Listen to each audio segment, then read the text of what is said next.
Dear student, good morning to all. In my next video, today our topic is arithmetic progression. आज का जो हमारा विषय है वो समांतर श्रेणी है। तो सबसे पहले हम समांतर श्रेणी के परिचय के बारे में देखेंगे।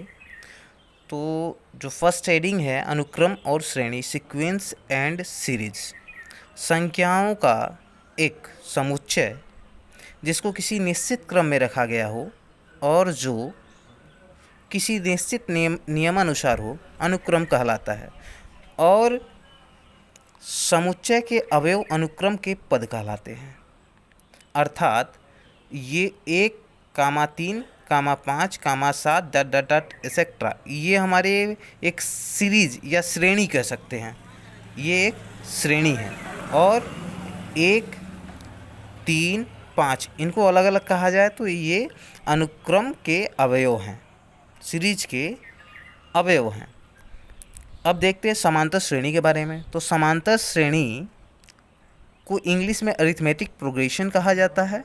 ऐसी श्रेणी के जिसमें पद प्रत्येक पूर्व पद में कोई नियत संख्या जोड़ने से या घटाने से प्राप्त होता है, समांतर श्रेणी कहलाता है। इस नियत संख्या को सार्व अंतर या कॉमन डिफरेंस कहते हैं। इसे डी से प्रदर्शित किया जाता है, करते हैं। समांतर श्रेणी को संक्षेप में एपी कहा जाता है। एपी कहते हैं क्योंकि एपी का मतलब होता है अरिथमेटिक प्रोग्रेशन। ये शॉर्ट फॉर्म है अरिथमेटिक प्रोग्रेशन का। अब एग्जाम्पल के तौर पे हम देखते हैं, एक सीरीज लिए हैं 1, 3, 5, 7, 9 डॉट डॉट डॉट इनफाइनाइट। तो यहाँ पे मैंने इसके ऊपर लिखा है T1, इसके ऊपर T2, इसके ऊपर T3, इसके ऊपर T4 और इसके ऊपर T5। इसका मतलब हो गया T1 का मतलब टर्म फर्स्ट, जिसको पद प्रथम कह सकते हैं, प्रथम पद, द्वितीय पद, तृतीय पद, चतुर्थ पद, पंचम पद, या term first, term second, term third, term fourth और term fifth dot dot dot infinite. तो उपर्युक्त श्रेणी समांतर श्रेणी में है। इसे जांच करने के लिए हम देखेंगे, जहां T1 टर्म फर्स्ट है वो 1 दिया था, T2 टर्म सेकेंड है और वो 3 दिया था। इसी तरह से term 3, term 4 dot dot dot, जहाँ टी मतलब है टर्म और टर्म का अर्थ है पद से है। और तब सूत्र जो है बन जाएगा D = T2 - T1 = T3 - T2 = T4 - T3। अर्थात जब हम अगले पद में से उसके पूर्व पद को घटाते हैं तो हमें सार्वंतर मिलता है। और इस प्रकार से सभी जब सार्वंतर आपस में बराबर हों तो वो हमारा समांतर श्रेणी कहलाएगा। और इसी क्रम में हम आगे इस पर कुछ प्रश्न देखेंगे और उसका सॉल्यूशन देखेंगे। उससे पहले हम देखते हैं समांतर श्रेणी का व्यापक पद, जनरल टर्म ऑफ एपी, कि किस प्रकार के जनरल टर्म होते हैं किसी समांतर श्रेणी के। ये माना किसी समांतर श्रेणी का प्रथम पद ए है, सार्वंतर डी है, तो श्रेणी के पदों को निम्न प्रकार से लिखा जा सकता है। जैसे T1 जो कि प्रथम पद होता है, फर्स्ट टर्म होता है, इसे ए से डिनोट करते हैं। T2 A+D है, T3 A+2D है, T4 A+3D है। अर्थात हम क्या देख रहे हैं, सभी में समानता क्या है कि अगर हम चौथे पद की बात कर रहे हैं तो उसमें एक कम D हो जाता है, 4D ना हो करके 3D हो जाता है। उसी प्रकार से जब हम 4 के यहाँ यन ले लें तो यन पदों के लिए जो सूत्र बन जाएगा वो जाएगा Tn = A प्लस n-1, क्योंकि जितना हम टर्म निकाल रहे हैं उसमें से एक माइनस करना पड़ रहा है, तो n-1 × D। नोट, जब समांतर श्रेणी का अंतिम पद लास्ट टर्म यल मान ले, स्मॉल यल मान ले, तो उपर्युक्त सूत्र से Tn के स्थान पर यल पुट कर देंगे तो हमें नया सूत्र मिल जाएगा, यल = A + n-1 × D। या इसे हिंदी में इस प्रकार से भी कह सकते हैं, अंतिम पद बराबर प्रथम पद प्लस पदों की संख्या -1 × सार्वंतर। अब टाइप फर्स्ट कुछ हम न्यूमेरिकल्स देखेंगे। निम्नलिखित अनुक्रमों में से कौन से समांतर श्रेणी में है, इसे चेक करना है। हमारे पास क्वेश्चन नंबर जो फर्स्ट है वो 1, 5, 9, 13 या 1, 5, 9, 13। तो सॉल्यूशन देखते हैं। जो हमारे पास श्रेणी है, उपयुक्त श्रेणी में T1 1 है, T2 5 है, T3 9 है, T4 13 है। तब T2 माइनस T1 तो इजिकल टू 5 - 1। T2 की वैल्यू 5 है और T1 की वैल्यू 1 है, तो 5 - 1 इजिकल टू 4, जो कि हमारा सार्वंतर होगा। इसी तरह T3 माइनस T2 9 - 5 हो जाएगा, इजिकल टू 4 हो जाएगा। T4 माइनस T3 ये हो जाएगा 13 - 9 इजिकल टू 4। मैंने ये T4 T3 T2 सारी वैल्यू मैंने ऊपर से पुट किया हुआ है, जिसको मैंने एज्यूम किया था ऊपर, जिसको मैंने माना था T1 T2 T3 T4 and T5। तो उपर्युक्त सभी दशाओं में सार्वंतर बराबर है, अतः श्रेणी समांतर श्रेणी में होगा।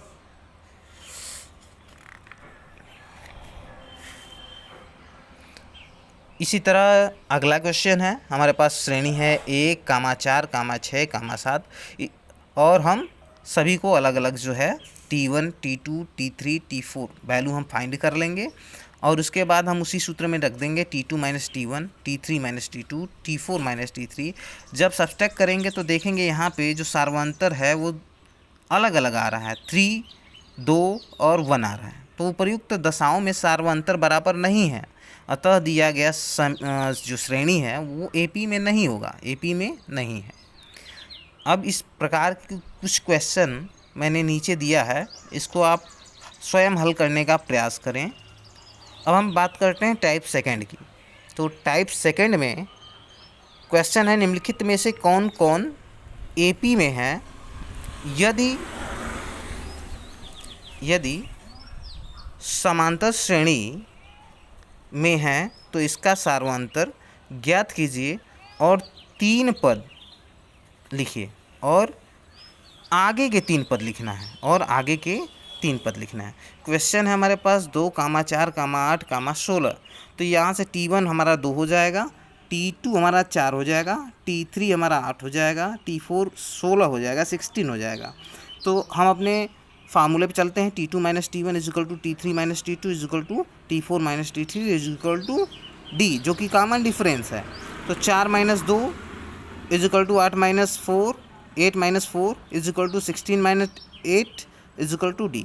तो जब हम इसे हल करेंगे तो देखेंगे ये सभी आपस में बराबर नहीं आ रहा है। जैसे 2 नॉट इक्वल टू 4 या 2 not equal to 4, not equal to 8 and not equal to D।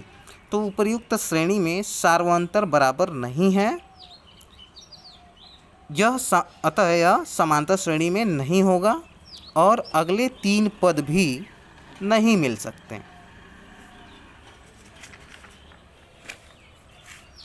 अब इस प्रकार से हम अगले क्वेश्चन को देखते हैं, क्वेश्चन नंबर सेकेंड। इसमें जो सीरीज है -10,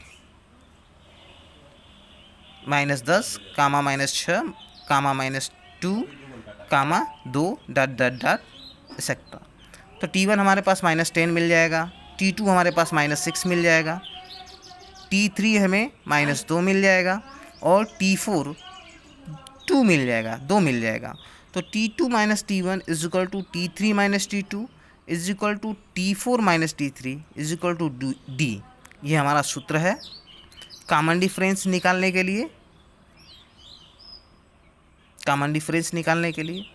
तो जब हम वैल्यू पुट करेंगे -6 माइनस इन ब्रैकेट्स -10 मतलब 6 फिर माइनस फिर कोष्टक में -10 is equal to -2 -2 minus in bracket -6 is equal to 2 minus in bracket -2 is equal to D। और जब हम इसे सॉल्व करेंगे तो -6 और minus +10 is equal to -2 + 6 is equal to 2 + 2 is equal to D। जब हम इसको सॉल्व करेंगे तो +10 में से 6 माइनस का जाएगा तो हमारे पास 4 बच जाएगा। इसी तरह हमारे पास 6 - 2 इजिकल टू 4, 2 + 2 इजिकल टू 4 और ये हमारे D के बराबर है। उपर्युक्त श्रेणी में सार्वंतर समान है, अतः श्रेणी समांतर श्रेणी होगा। अतः श्रेणी का T5वां सिक्स्थ और T7वां पद निम्न होगा। अब हम सूत्र का प्रयोग करेंगे। Tnवां पद तो हमारा फार्मूला होता है a + n-1 इंटू डी।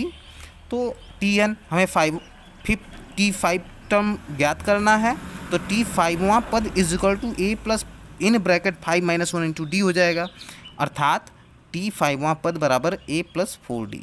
तो T5वां पद तो एक स्थान पे हमारा सीरीज़ का जो प्रथम पद है, यहाँ पे देखिए ये, इसको हम प्रथम पद कहेंगे और इसको a से डिनोट किया जाता है। तो यहाँ पे हमारे पास -10 हो जाएगा। अब +4 है तो 4 इंटू डी, तो डी हमने यहाँ पे देखिए निकाला हुआ है 4, तो इंटू 4 हो जाएगा। जब इसको हम सॉल्व करेंगे तो -10 + 4 4 जा 16, और जब सॉल्व कर देंगे तो 16 - 10 = 6, तो ये हमारा T5वां पद हो जाएगा। इसी प्रकार से हम T6वां पद निकालेंगे तो a + 5d हो जाएगा। तो a की वैल्यू हमारे पास -10 है, प्लस 5 इंटू 4 हो जाएगा, तो 10 + 5 4 जा 20, 20 में से जब 10 सब्सट्रैक्ट करेंगे तो 10 आ जाएगा।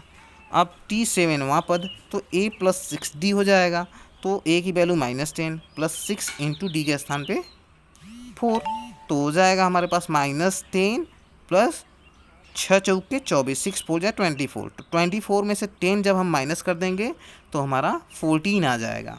तो इस प्रकार से जो हमारी सीरीज़ का जो अगला 3 पद होंगे, हमारे पास जो सीरीज़ दिया था केवल यहाँ तक दिया हुआ था, अब इसके आगे जो हमारे पास 3 और पद होंगे वो 6 होंगे, कामा 10 होंगे, कामा 14 होंगे। इसी प्रकार से हम आगे और भी पद निकाल सकते हैं। अब प्रयास करें इसी टाइप से, अब आप आगे के 3 पद इन दोनों प्रश्नों के आप सॉल्व करिए। अब मिलते हैं नेक्स्ट वीडियो में।